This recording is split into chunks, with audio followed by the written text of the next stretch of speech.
এটাই হলো আমাদের কেদারকান্দা পিক, আমাদের সামিট পয়েন্ট। আমরা শেষ পর্যন্ত পেয়ে গেছি, এবার আর ধোকাবাজি করে নাই। এটা আর মাথায় উঠলেই আমাদের সামিট করা হয়ে যাবে।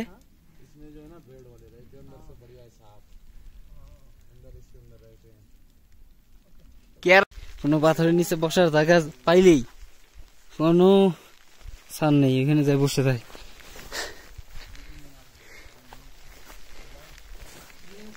আমরাও সেটাই করতেছি।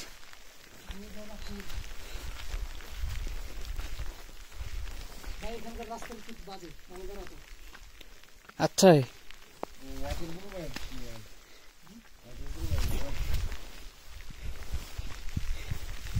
এই দেখো বসে গেছে।